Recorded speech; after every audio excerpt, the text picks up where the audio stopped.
والصلاة والسلام على أشرف الأنبياء والمرسلين سيدنا مولانا محمد وعلى آله وصحبه أجمعين.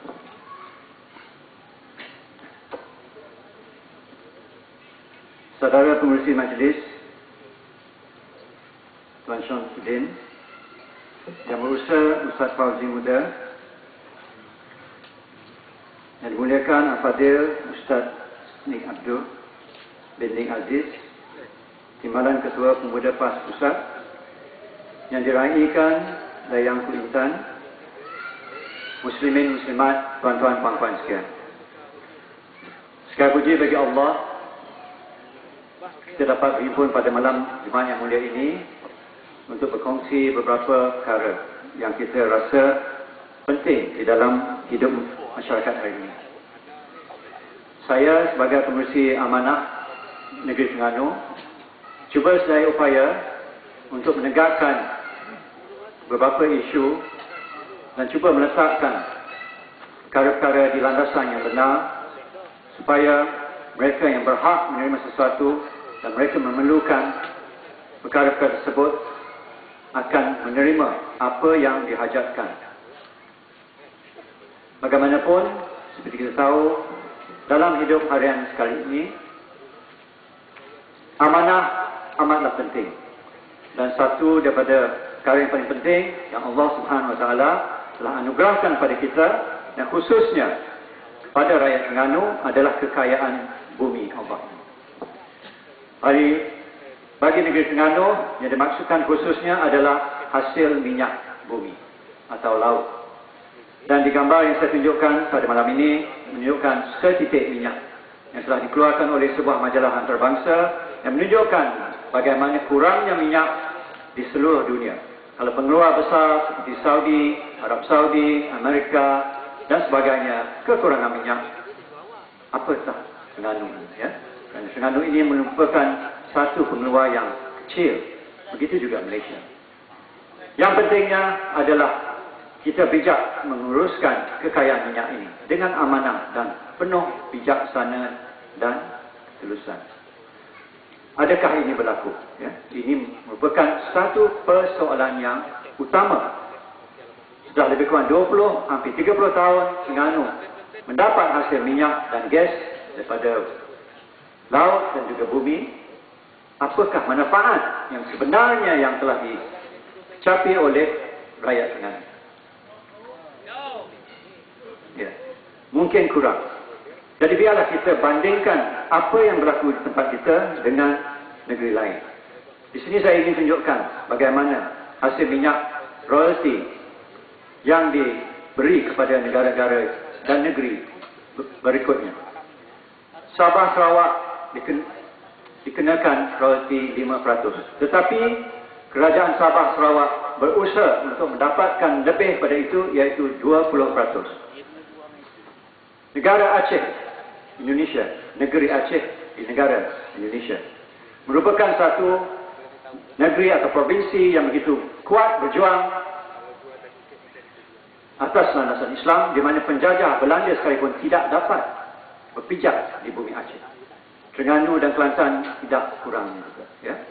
Kerana kita tidak pernah diperintah oleh seorang governor, tetapi hanya penasihat. Tetapi itu adalah dulu kala. Apakah keadaan sebenarnya? Aceh pada awalnya diberi hanya 15% daripada hasil minyak dan gas yang terdapat daripada bumi mereka.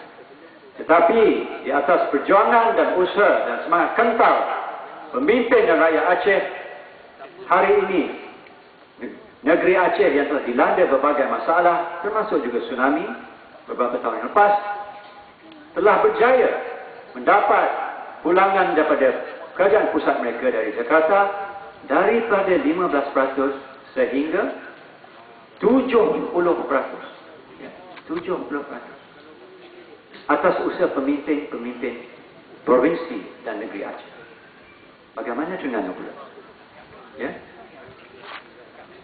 Baru-baru ini kita telah dikejutkan dengan satu berita yang menggemparkan, di mana satu majalah tempatan The Age telah mendedahkan bahawa kerajaan negeri Terengganu dengan senyap-senyap, dengan penuh berahsia, telah menarik balik saman royalti Terengganu.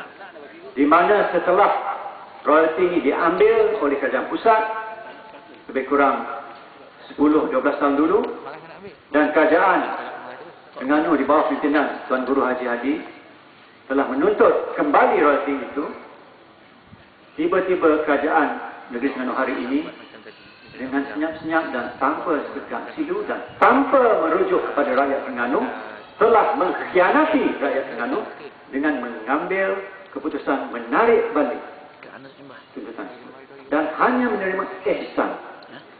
Apakah ihsan? Ihsan, belas ihsan. Adakah kita sanggup menerima ihsan walhal kita telah menandatangan satu perjanjian beberapa tahun lepas di mana telah disetujui 5% hak Terengganu mutlak. Salah seorang daripada penandatangan tersebut adalah Muhammad Muhammad Tengku Razali Hamzah, dan Tun Sari Abbas, seorang juga anak Terengganu, di bahagian undang-undang telah merangka perjanjian tersebut. Tetapi mengapa kerajaan Terengganu hari ini telah menarik balik? Adakah ini demi kepentingan rakyat Terengganu atau demi kepentingan individu yang ingin kekal di kerusi empuk di Wisma Darul Iman hari ini menjelang pilihan raya? Tuan-tuan puan-puan, fikirlah sini. Adakah ini adil? Adakah ini demi kepentingan rakyat Terengganu atau demi kepentingan peribadi? Baik. Kita lihat pula ya, jiran kita yang diwakili pada malam ini oleh Fadil Ustaz Ni Abdul, Kelantan. Mereka telah tidak diberi apa-apa daripada royalti minyak. Apa yang telah dilakukan oleh rakyat Kelantan, diketuai oleh yang disayangi Yang Amat Berhormat Tuan Guru Ni Aziz, telah berjuang untuk mendapat kembali royalti minyak Kelantan dan disokong oleh rakyat Kelantan dan pucuk pimpinan PAS, dan baru-baru ini telah disokong oleh Tengku Razali Hamzah, orang UMNO, dan baru-baru ini pula dengan Datuk Anwar Musa, Tan Sri Anwar Musa, dan akhir-akhir sekali dengan sokongan dan restu Duli Yang Maha Mulia Tuanku As-Sultan Kelantan. Itulah semangat jitu dan semangat kenegerian yang tulen rakyat Kelantan. Tetapi mengapakah kita dimalukan oleh Menteri Besar dan pemimpin-pemimpin kerajaan hari ini dengan menolak royalti ini? Kalau kita nak tolak royalti ini, biarlah kita ada kemampuan.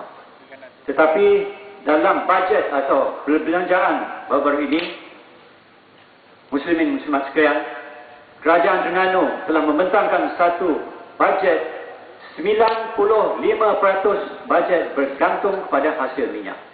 Jadi bagaimana tuan-tuan puan-puan? Kalau 95% bergantung pada minyak, dah kita perlu kerajaan apa macam mana? Perlu exco apa macam mana? Maknanya duk pam minyak daripada tanah, tak payah mikir, tak payah fikir, tak payah perlu. Jadi ini adalah satu perkara yang tidak sihat. Dahlah kita bergantung 95% kepada hasil minyak. Kita tolak pula royalti dan hanya sanggup menerima ihsan. Maknanya kalau kerajaan pusat nak beri, berilah, tak mau beri sudah. Kenapa kerajaan kita ni begitu dayus apabila bertentangan atau berhadapan dengan kerajaan pusat? Demi kepentingan diri, bukan untuk rakyat sekalian. Tak nak lawan tokek. Untuk kepentingan sendiri. Jadi kalau kita tak ada minyak, tuan-tuan puan-puan, apa akan jadi pada minyak? Apa hasil? Pelancongan. Orang kata dah buat syaitan. Kalau kita tengok pelancongan Terengganu, program tahunan pun tak ada. Museum negeri ada program tahunan. Kerajaan negeri Terengganu tak ada. Kelantan yang dikatakan mundur. Dikatakan, saya tak setuju mundur. Begitu maju dengan pelancongan, dengan program pelancongannya, dengan kalender, dengan kertas promosinya begitu elok. Tetapi pergilah ke SUK, mintalah bahan-bahan promosi. Tak ada sekarang. Jadi duk beragak pergi ke England, pergi ke Perancis tu buat apa? Di mari duk beragak belanja duit. kerajaan negeri. Promosi tak macam mana. Kapal terbang yang pergi Singapura dulu ada, sekarang tak ada. Kita kebelakangan. Minyak pun kita tak cara. 10-15 tahun lagi minyak akan tak ada dah. Bukan di bumi Terengganu saja, di seluruh dunia. Apa akan jadi pada anak cucu kita? Pendidikan. Apakah pelaburan dalam pendidikan? Mungkin ada beberapa institusi sekarang ini.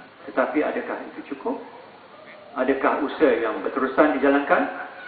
Kalau kita tengok, baru-baru ini, Terengganu satu negeri yang sangat ganjil, di mana beberapa penduduk kita yang belajar di Mesir kerana mereka pakai baju bersih, kuning, semasa ya, perhimpunan bersih berada di Malaysia, berbukti hanya atas gambar internet.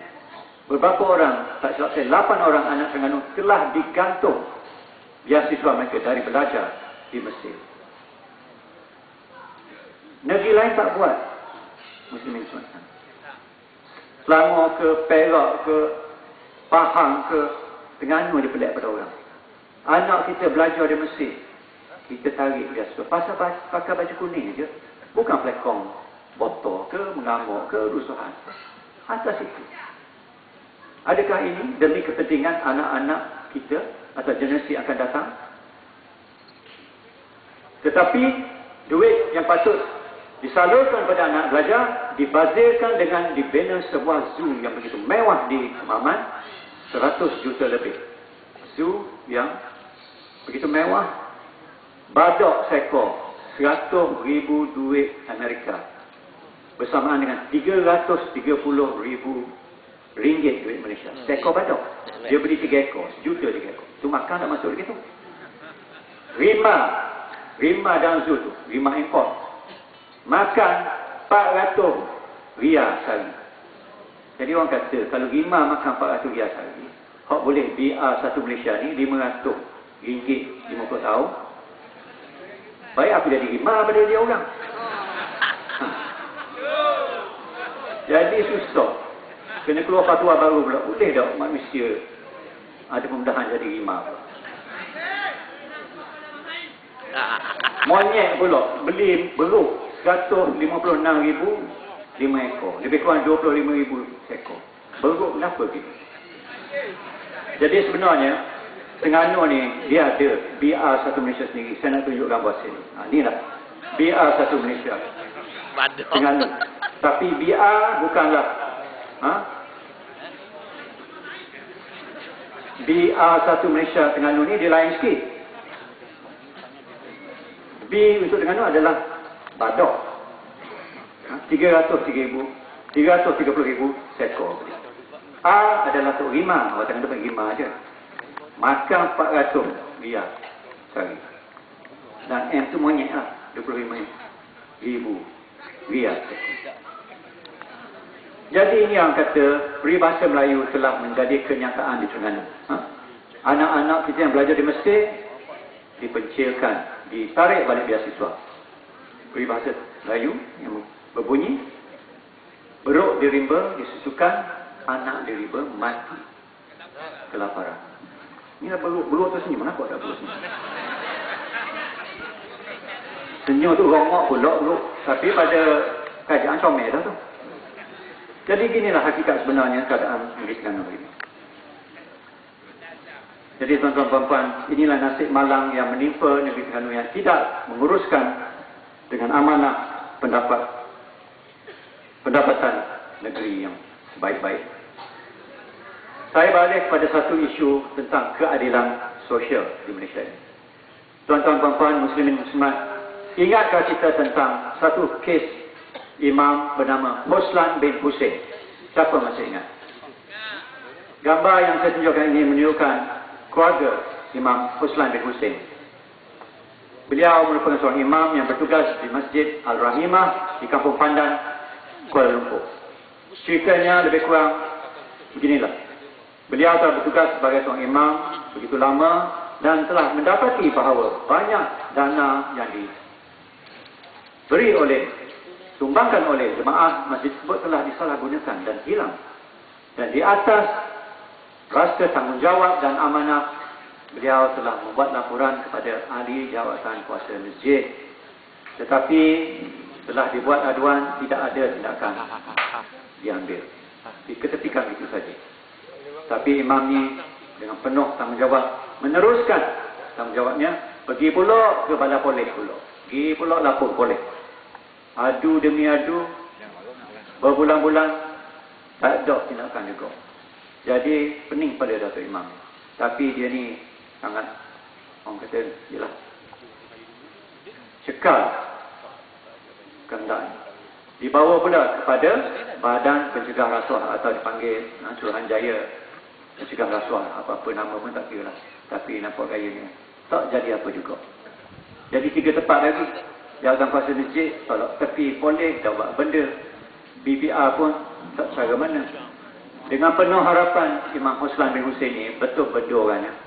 Pergilah ke mahkamah pula. 3 orang tu hakim bersidang. Kerana dia ni bukanlah sekolah tinggi, pitih pun tak ada, nak pakai lawyer pun tak ada, nak masuk mahkamah, nak isi borang sebagainya. Buatlah apa yang terdaya. Malangnya, muslimin muslimat sekalian, permohonan beliau telah ditolak begitu sahaja.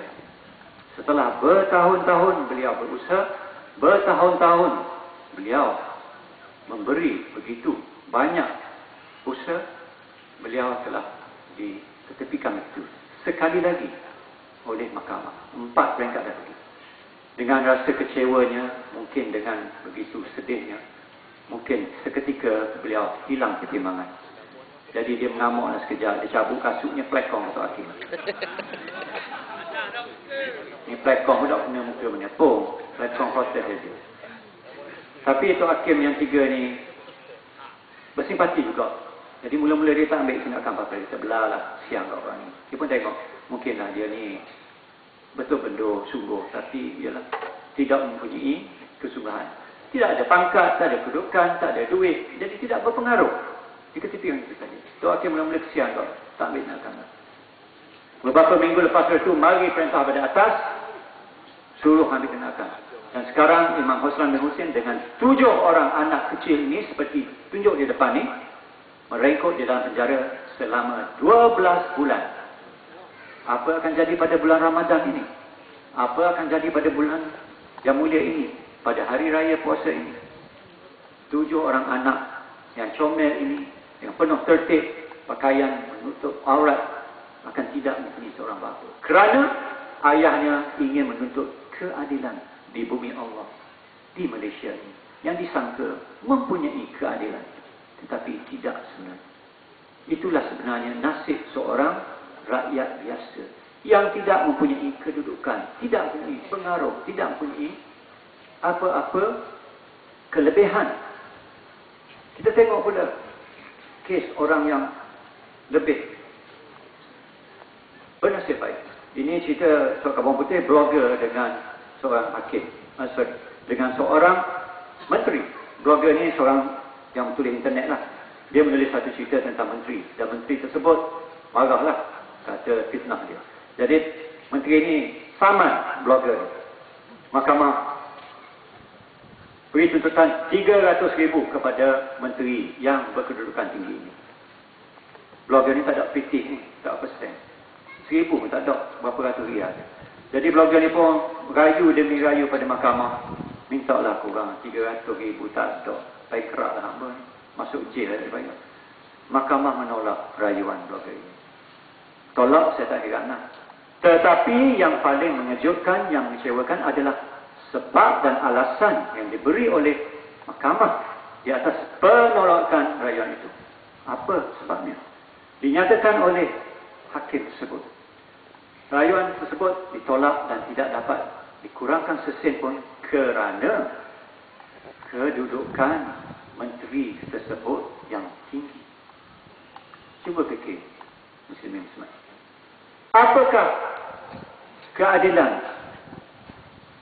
ada kena-mena dengan kedudukan seseorang itu?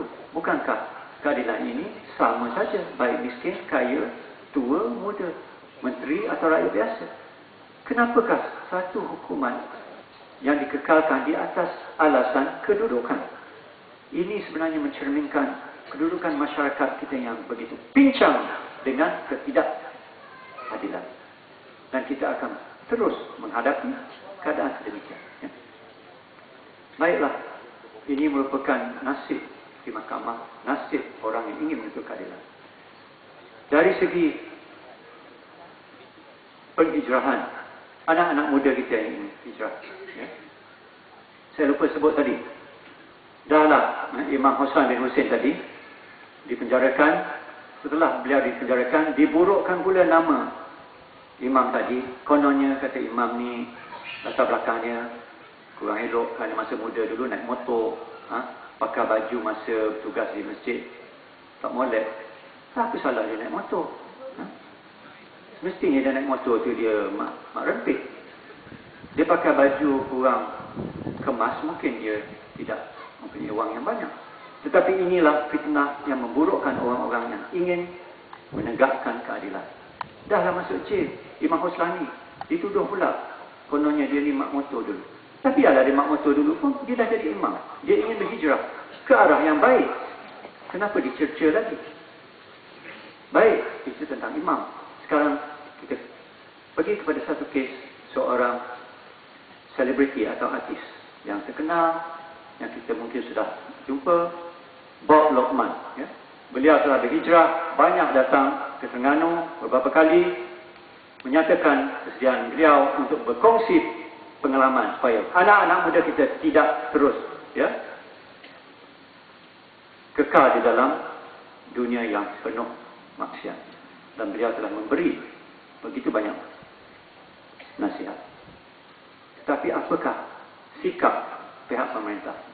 Kerana Bob Lokman ingin berhijrah, beliau ditekan, beliau dikejar, beliau didakwa. Di Selangor, beliau didakwa kerana memberi ucapan di dalam sebuah masjid tanpa tauliah.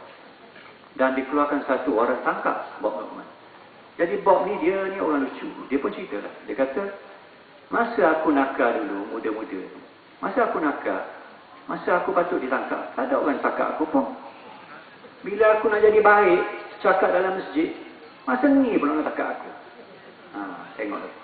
Inilah sebenarnya dunia akhir zaman. Nak jadi baik susah. Berbagai tekanan. Kenapa susah? Kerana pihak pemerintah hendak melalaikan anak-anak muda kita. Takut anak-anak muda kita bangkit sedar tentang perlunya kita memperbaiki diri kita, berhijrah kepada jalan yang lebih mulia, yang lebih baik. Kerana itulah Bob Lokman ditekan dan ditindas. Dan dikatakan pula Bob Lokman ini dulunya kononnya bergelumang dalam dosa. Ini kata-kata yang tidak baik. Tetapi pada saya, beliau sedar kelemahan beliau. Dan tidak ada masalah untuk beliau bertaubat dan membaiki keadaannya. Pada mereka-mereka yang ingin terus di dalam dosa. Jadi tuan-tuan dan puan, ini merupakan beberapa contoh tentang susahnya kita untuk mendirikan keadilan, untuk menegakkan keadilan. Dan saya sendiri juga, setelah naik di atas pentas, isteri saya pula telah dicerca dan sebagainya, kononnya nak berhijrah. Apa salahnya? Kalau isteri saya telah berhijrah dan memilih jalan lebih baik, kenapa ini menjadi satu isu? Bukankah itu jalan yang lebih baik? Tetapi mereka-mereka yang tidak berhajat untuk berhijrah tidak diapa-apakan. Jadi inilah ganjilnya keadaan dunia kita hari ini. Ya? Jadi akhir sekali saya ingin menunjukkan satu keputusan yang amat ganjil juga tentang satu kes tentang stadium Gong Badak Bumbun yang runtuh baru ini, di mana Menteri Besar telah kata semua buat silap, dia kata. Tetapi tiada siapa-siapa yang betul-betul